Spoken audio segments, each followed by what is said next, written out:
Pemilu masih 2 tahun lagi. Namun sejak KPU meluncurkan tahapan pemilu 14 Juni lalu, partai politik mulai beradu strategi. Satu pekan terakhir, masyarakat dipertontonkan manuver-manuver partai politik.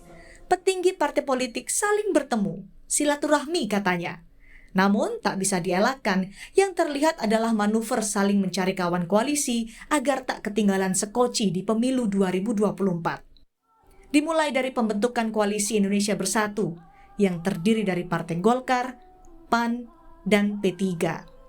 Koalisi ini lebih untuk menentukan kawan, belum membahas soal siapa bakal capres yang akan diusung. Kemudian, pertemuan Ketua Umum Partai Gerindra, Prabowo Subianto dan Muhaimin Iskandar yang membicarakan kerjasama politik kedua partai, meski keduanya juga masih membuka kemungkinan kerjasama dengan partai lain. Hingga Partai Nasdem yang selangkah lebih maju karena terang-terangan mengumumkan 3 nama bakal capres yang akan diusung di Pilpres 2024. Pertama, Anies Rashid Baswedan. Kedua, Muhammad Andika Perkasa. Ketiga, Ganjar Pranowo. Nasdem yang punya 9% kursi di DPR tentu tak bisa mengusung sendiri capresnya, karena aturan presidensial threshold mensyaratkan minimal 20% kursi DPR. Nasdem pun didekati sejumlah partai yang ingin berkawan, mulai dari PKS yang sebelumnya belum pernah berkoalisi dengan Nasdem di tingkat nasional, hingga ada Ketua Umum Partai Demokrat Agus Harimurti Yudhoyono yang sudah 3 kali bolak-balik bertemu dengan Ketua Umum Partai Nasdem Surya Paloh. Meskipun komunikasi ini masih disebut dalam tahap penjajakan. Kan tahu karakter Nasdem ini. Dia mengajak kesetaraan kan. Dia menempatkan posisinya tidak lebih di atas dan tidak lebih di bawah. Pada siapa aja. Yang paling penting apa yang mau kita capai sebenarnya. Berbeda dengan PDI Perjuangan, satu-satunya partai yang bisa mengusung capres tanpa harus berkoalisi ini lebih kalem. Ketika merapatkan barisan dalam Rakernas, PDI Perjuangan belum mengeluarkan nama capres. Alasannya, karena pemegang hak prerogatif baca pres PDIP, yakni Ketua Umum PDI Perjuangan Megawati Soekarno Putri, belum selesai menghitung capres yang akan diusung. Karena saya kan sebagai Ketua Umum itu harus menghitung, gitu loh. Jadi perhitungan saya belum selesai. Masih pakai kalkulator, ya. 20 bulan menjelang pemilu, ruang politik dipenuhi manuver para elit.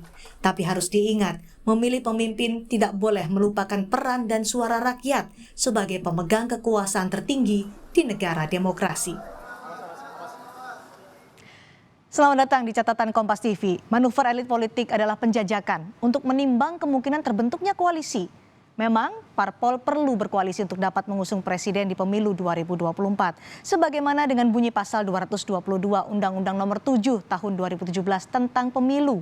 Pasangan capres dan cawapres diusulkan oleh partai politik atau gabungan partai politik peserta pemilu yang memenuhi persyaratan kursi paling sedikit 20% jumlah kursi di DPR atau 25% suara sah pada pemilu sebelumnya. Kita akan melihat bagaimana hasil pemilu legislatif di tahun 2019. Dari hasil suara Pileg 2019, hanya PDI Perjuangan yang meskipun belum memperoleh 25% suara sah pada pemilu, tapi sudah memenuhi syarat dengan 20% kursi di DPR. Tidak dengan partai lainnya, diantaranya adalah Partai Golkar, Partai Gerindra meskipun berada di 3 besar, tapi mereka belum memenuhi ambang batas presidensial threshold.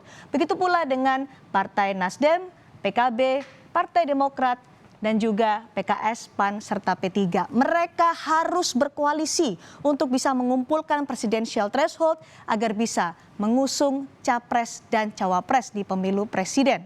Nah, partai-partai ini masih harus berkoalisi dan masih cairnya komunikasi politik yang terjadi hingga saat ini, serta banyaknya partai yang masih harus mencari kawan.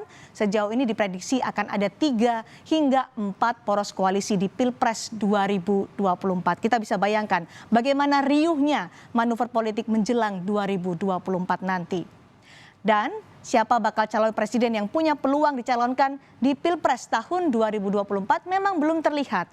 Tapi hasil survei bisa menjadi salah satu tolak ukur dari hasil survei Litbang Kompas misalnya. Ada 3 nama yang mengerucut, yakni Prabowo Subianto, Ganjar Pranowo, dan Anies Baswedan, yang tingkat keterpilihannya lebih tinggi dibandingkan tokoh lain. Namun siapa yang akan maju masih ditentukan dengan dinamika elektoral masing-masing bakal calon dan tentu saja komunikasi antar elit politik. Ini dia 3 capres papan atas yang mengerucut berdasarkan hasil survei Litbang Kompas. Dinamika elektoral masing-masing bakal calon, komunikasi antar elit politik masih bisa mengubah konstelasi. Sah-sah saja jika partai politik mulai melakukan manuver. Elit politik mulai mengatur strategi untuk pemilu 2024. Tapi harus diingat, jangan jadikan rakyat hanya sebagai penonton atau sebagai objek pendulang suara semata. Ada partisipasi, ada aspirasi rakyat yang harus dijaga sebagai esensi dari demokrasi. Masih ada rakyat sebagai pemegang tertinggi kekuasaan di negara demokrasi.